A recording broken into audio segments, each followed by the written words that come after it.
C'est maintenant l'heure d'aller voir l'actualité vue du net. C'est une très vive émotion qui a submergé la toile mondiale après l'attaque meurtrière perpétrée mercredi 18 mars dans le musée du Bardo à Tunis. Un attentat sanglant rapidement condamné par bon nombre de responsables politiques de la planète. C'est notamment le cas du Premier ministre français Manuel Valls, de ses homologues canadiens et japonais, ou encore du secrétaire d'État américain John Kerry, qui ont tous pris la plume sur Twitter pour témoigner de leur soutien au peuple tunisien. Un élan de solidarité avec la Tunisie et ses habitants auquel des milliers d'internautes anonymes ont également tenu à participer. Des adeptes des réseaux sociaux du monde entier qui font notamment usage des mots-clés « Je suis tunisien » pour exprimer leur indignation face aux attaques survenues mercredi, mais aussi pour présenter leurs condoléances aux familles et aux proches des victimes de l'attentat.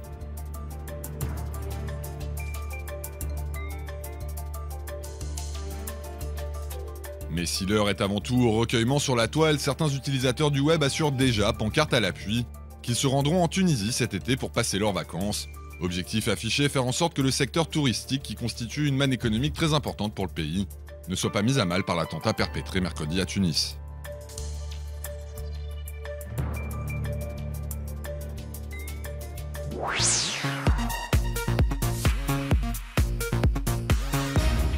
Chargé d'enquêter sur les fraudes fiscales dont se rendraient coupables certaines entreprises de la région indienne du Karnataka, le fonctionnaire D.K. Ravi a été retrouvé pendu dans sa maison le 16 mars dernier.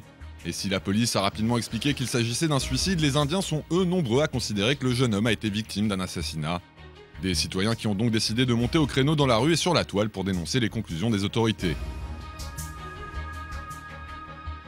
La page Facebook intitulée « La mort de D.K. Ravi est un meurtre et non un suicide » créée quelques heures seulement après l'annonce du décès du fonctionnaire, a ainsi connu un succès éclair et compte désormais près de 60 000 abonnés.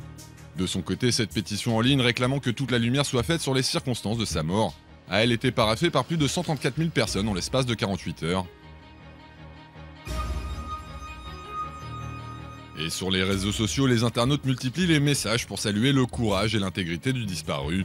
Des adeptes du web qui applaudissent notamment la détermination sans faille dont a fait preuve le fonctionnaire dans son combat contre la corruption, alors que leur pays est gangréné par ce fléau. Une importante mobilisation en ligne qui est loin d'être passée inaperçue auprès du chef du gouvernement du Karnataka.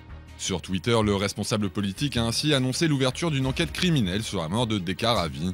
Même son de cloche du côté du chef de la police locale qui assure que les services de sécurité feront tout ce qui est en leur pouvoir pour que la vérité éclate dans cette affaire.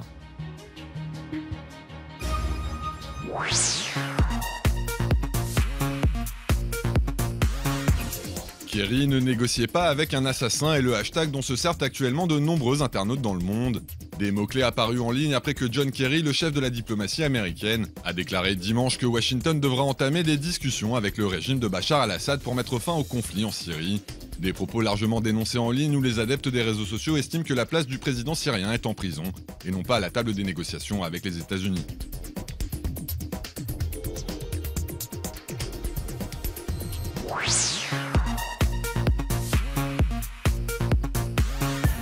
D'après l'Organisation des Nations Unies, de 20 à 50 litres d'eau sont nécessaires par jour et par personne pour s'hydrater, se laver et faire la cuisine. Des besoins face auxquels les habitants de la planète ne sont pas tous égaux, comme le rappelle cette infographie créée par la société Nature's Water. Un citoyen américain consomme ainsi en moyenne 2 fois plus d'eau douce qu'un Britannique et 4 fois plus qu'un habitant du Botswana. Un document qu'il sera possible de consulter sur le site Visually.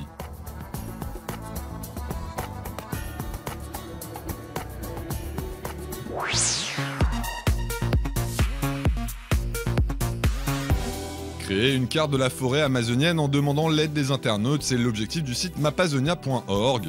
Les utilisateurs du web sont ainsi invités à utiliser des photos satellites pour cartographier ce poumon vert d'une superficie de plus de 5 millions de km² au cœur de l'Amérique du Sud. Un projet qui doit notamment permettre d'améliorer la préservation de la faune et de la flore de cette région.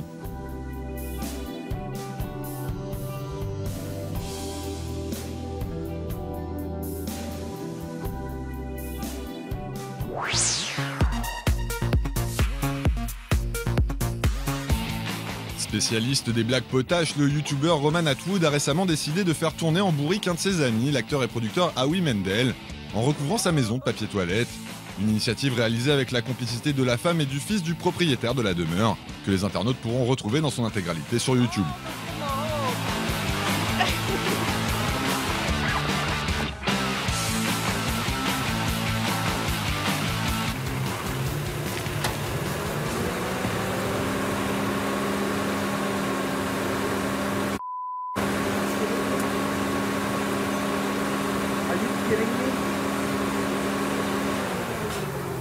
Who spends that much money on toilet paper? Oh my God. Howdy do, neighbor. Ah! Toilet paper. Oh my God. Roman Atwood. What are you doing with your... Oh! What the hell happened?